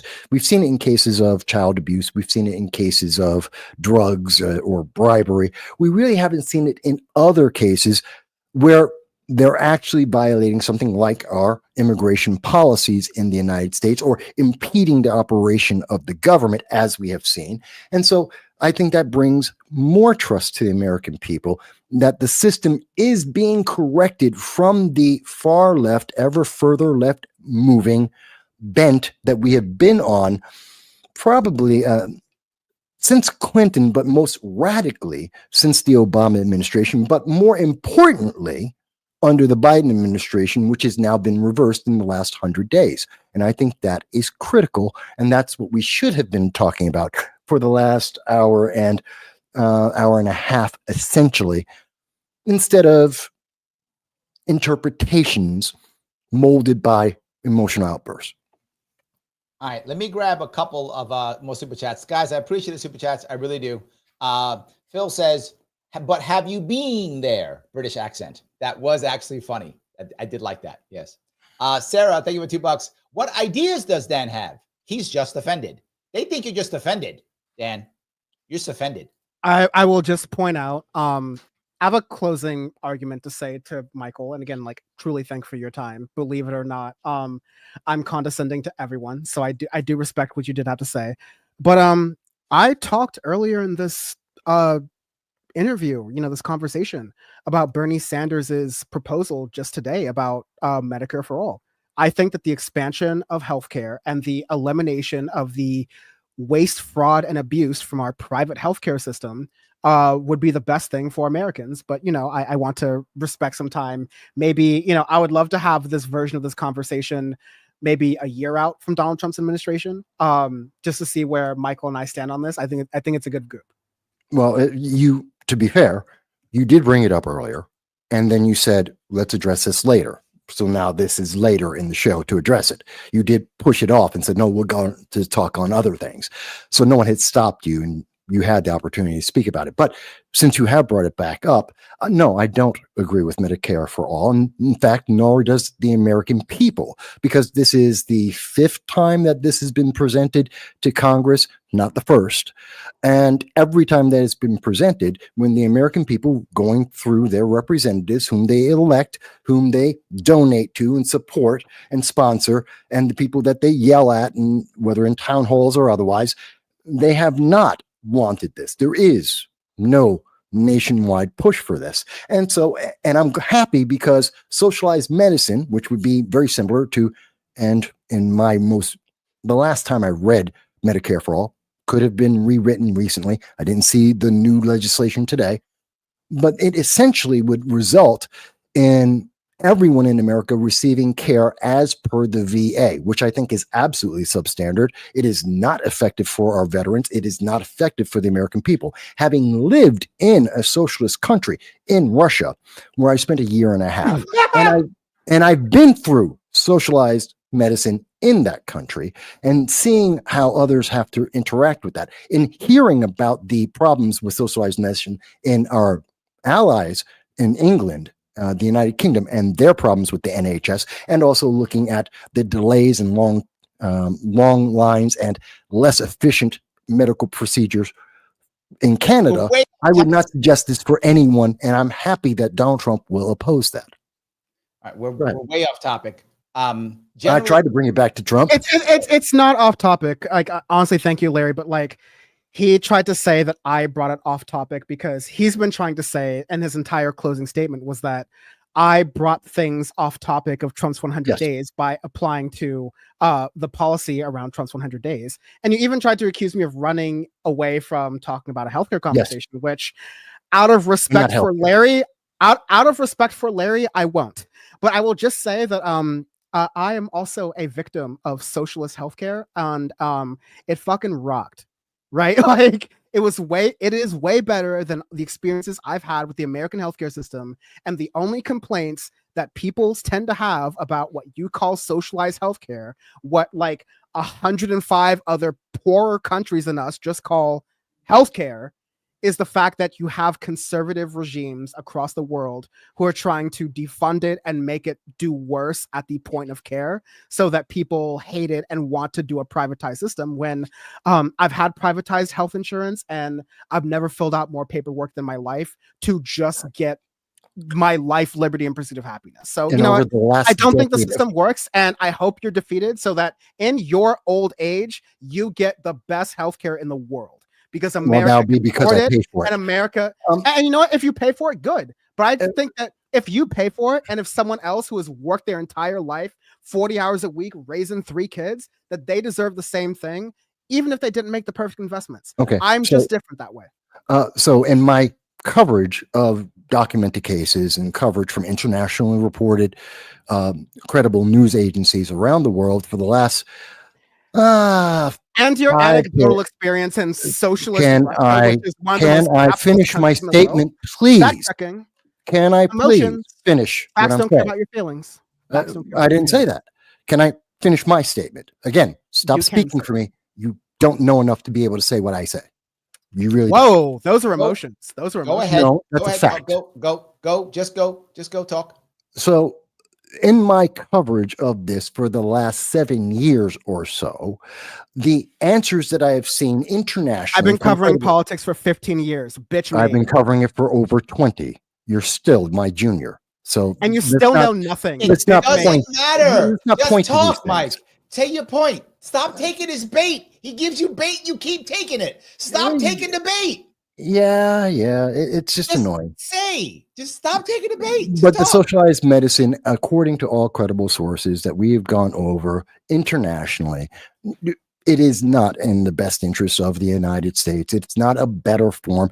Can we reform the system? I would like to. Can we do something that's better than what we have right now? Almost impossible not to be able to do that because Obamacare is emergency care. It isn't actually an effective care for anyone. Is Medicare for all the best thing? Absolutely not. All right. But again, Trump isn't doing any of that. Go on. Let me do a couple things before we go on here, and I'll give some closing statements. I'll give you my statement. We'll do a closing statement too. Straight Ann over there on Rumble says, has there been denial of social security to deserving people? I actually don't know how that has actually worked. I feel like so many things were confused with the Doge issue. Doge was thoroughly confusing. I don't even know how well it worked or didn't work. I don't think we're going to know for months on how if it worked, how it worked. I have no idea. I don't think that actually happened. I don't think we know yet, to be forward. Currently, it's underwater in efficiency. It cost the government more than it spent, or more than it saved, quote unquote. There we go. So Phil, thank you for $2. He says the U.S. government has directed healthcare. True. Ryan says, thank you for the $5. After the midterms, the insults toward Trump will transfer to Vance. My piece here about the insult pieces. I have some people tell me that insults work. They don't. And what I mean by that is, if you saying you feel insulted by an action, okay, I get that. And that's what you were talking about, Dan. But to call someone a name, it doesn't work. And it's obvious it doesn't work, right? If you look at what's working now, and I'll give you what you talk about, Dan. You look right now what's happening with AOC and Bernie, and what's working well and what isn't working well. AOC is insulting. People can't remember what she's talking about. Bernie is giving ideas. People remember what Bernie says. Bernie is not insulting. He's actually giving, to your point, Dan, I'm agreeing with you. Bernie's giving ideas. Now, I'm not saying Medicare for all is a good idea, but it's an idea, and it goes back to my earlier point. When you have no answer, and when it comes to healthcare, Dan is correct, Republicans have no answer. When the Democrats have their hand out and say, I have a plan to help you with healthcare, people want to grab that hand, and they don't care if it's got an armband on it or not.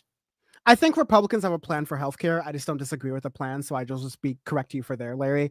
And Bernie and AOC are on the same tour. Again, I'm not going to defend every single thing that comes out of their mouth, but just speaking in an intra-party way, when folks like, I'm going to be nice, not necessarily Michael, but a lot of other conservatives will quote this idea that Democratic leadership is unpopular, and the key word is leadership. People, correct, including Democrats, hate Chuck Schumer and Hakeem Jeffries. They like people like Chris Van Hollen, who has gone to El Salvador. They like people like my congressperson, Robert Garcia. They like AOC. They like Bernie Sanders, because there may not be a plan right now, but there is action and there is energy towards fighting what's going on. And in that point, the intra-politics, I will just give you some insight here. Bullying works. And sorry, 10 seconds here. The entire conservative movement for 10 years has been about bullying your opponents. It's been about, anti-cancel culture and anti-Gamergate and all this other different stuff. Frankly, like, that's been the most of the energy for the party. That bullying has worked and has drawn the liberals and leftists to a corner. I am encouraging liberals and leftists to bully more, because once people realize that they're not in the in group, I think politics and the way politics is going on a mainstream level will shift. That's my take, and I'll make that my end of comment. Michael, I know we've had some, heated moments, but thank you for your patience and your time. I genuinely appreciated talking to you, and I want to have this conversation again with a little bit more time ahead of us so we can talk about it more. All right, let me do this last super chat if I could. This is for you, Dan. People want to ask you questions. Fellow Sharpie Shelly Stoltz wants to know what Dan thinks about the duopoly keeping parties off the ballot. That's deeply offensive. I agree. We need to have a system that's much more parliamentary. I will correct you from earlier. Canada and a lot of these other countries don't have parliamentary systems. They have constitutional monarchy systems with parliaments as the process. But, Michael, I agree with you. I'm splitting hairs, honestly. Yeah. But, I think you're right. I think ultimately we need to have, if you gave people an affirmative option, if you gave those non-voters an option that was, a viable libertarian, a viable socialist, a viable, however, Michael, you want to identify yourself. I'm not insulting you. I just want to give you your identification. But I think if we had more of these options and they were viable, and it wasn't like, super last thing. We have ranked choice voting in Oakland, California, for example. We have it in New York City. Yes. Yep. And because of that, people are no longer making decisions on what is viable, but they're like, okay, well, if my first choice doesn't win, then I'll give it to my second choice and I'll give it to my third choice. And I think that's one of the many ways we can move towards a better process. But don't catch me caping for no Democrat. No. Okay. No. All right. Mike, do you want to have a closing statement? Yeah. Please. Yeah. First, let me address one thing that you had mentioned when you say, well, the Republicans have been very much against cancel culture. They've been anti-Gamergate, that we've had these oppositions to some of these ideas. And you say that was bullying. What do you think Gamergate and cancel culture is? That is definitively bullying the American people. It is definitively punishing individuals for not having the correct ideology according to some small group of elites that no one elected, with an arbitrary system of ranking them, otherwise known as equity. So that's an interesting point. Just wanted to highlight that because it wasn't logically flowing from what you had said. But that being said, what I am happy that happened today is, one, that many ideas got to be shared from Larry, from Dan, and from myself. I'm glad for the audience and anyone who may see this in the future. Not that anyone loves or hates any of the ideas that were expressed. That wasn't my intention ever. This wasn't about a win. It was about a discussion. And discussions, when you have individuals who are knowledgeable and or not, that they are passionate about what they speak about. And that's fantastic. That means they get heated. This is what should and used to be what happened in America. I'm happy we could have a moment of that here. Whether or not you agree with anything that I may have said, doesn't matter. Go find the issue that was important to you. Please look that up, find out more about it. If you want to see what I do, just look at No Sound Bites Allowed, which you can see over my head right there. Go and check that out. you'll find I've been covering every topic in America that's been available for the last 60 years. That being said, I am sorry that we really weren't able to get into the 100 days of Trump to talk about the many issues, like what we're seeing with the judges, like what we're seeing in terms of DEI, like what we saw with Title IX and the protection of women and in women's sports, that we weren't able to talk really in any meaningful way about immigration policies, talking about the fact that we can deport criminals that have entered into our nation and the manner in which they're being done, and whether or not the American people are agreeing with that, which overall, in most polling, they are. Again, trend, not individual poll. There's a huge list of things that you probably can't see that I had on this that I was more than happy to speak about. We touched about 3 out of about 35 topics that I was hoping we would be able to get into a range of them. In the future, maybe we will.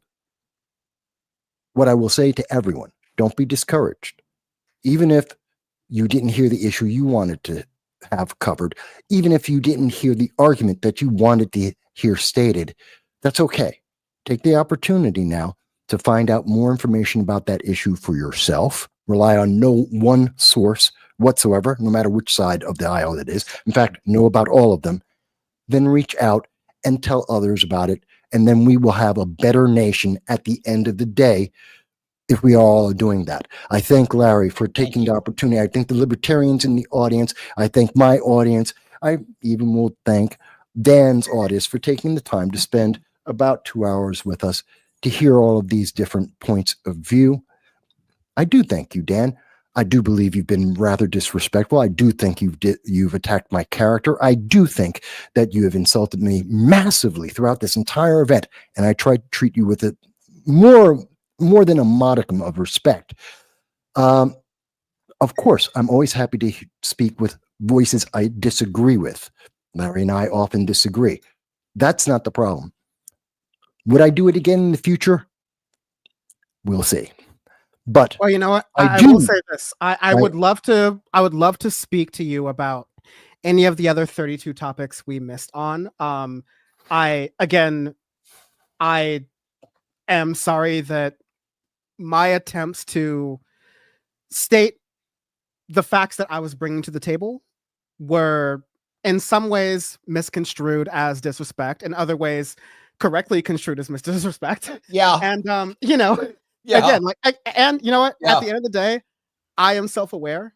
I just want all of us to have self-awareness that we're all learning about some of these things. But at the end of the day, that's what people love me for. And I truly, your team does love you. Dad's big meanie. They do love you. It's true. On a fundamental level, Michael, I appreciate what you're doing. I got love for brothers who are doing this content creation space in the game. And any one of those other 32 out of 35 issues you got in your little piece of paper, open invitation to Power Report. We'll handle it. All right. So let's a couple things I want to bring up here. Number one, please. If you enjoy this stuff, then please click the button known as like. I know I bugged you. You know I was shadow banned years ago. I'm still trying to fight through it, guys. Help me out with this. It does matter. Please do so. Like, share, all those things. Also, please follow Dan at danfromtheinternet.com. Check him out over there. Check him out at Dan on the web on Twitter. Dan on the internet. Sorry, just really clearly. danfromtheinter.net. danfromtheinternet.com is not going to work. Thank you. danfromtheinter.net. I stand corrected. Yes, Dan from the internet. You know I don't love to interrupt people. You know I hate to do that. You hate that. I know you do. Yes. And check out Mike. Mike does stuff also. And by the way, your show is live, Dan, isn't it? Yes, I'm streaming live right now, but of course, we usually stream Thursdays, 9 Eastern, 6 Pacific, youtube.com/Dan from the internet, Twitch/Dan from the web, also on X, the Nothing app. And there we go. So you guys, if you want to ask him a question, you can go onto his show and bug him. You want to bug Mike, go on his show. It's every Sunday. Go on his show at No Soundbites Live and bug him there. You can still bug these guys if you want to have those questions. Here's what I'm going to ask you specifically, guys. Remember, the algorithm loves when people comment after the live is over. So when the live is over, please comment. Here's what I want you to comment on. Who do you think won this conversation and why? I'm sorry. Who do you think won this conversation and why was it me? So let's just make sure we have that there. That's the reason why. So please do that. And by the way, once this is over, if you're watching this, by the way, and this is no longer live, then there'll be 2 different things will pop up, videos pop up. Click on one of them and watch one of them. That would be great. I will see you all very soon.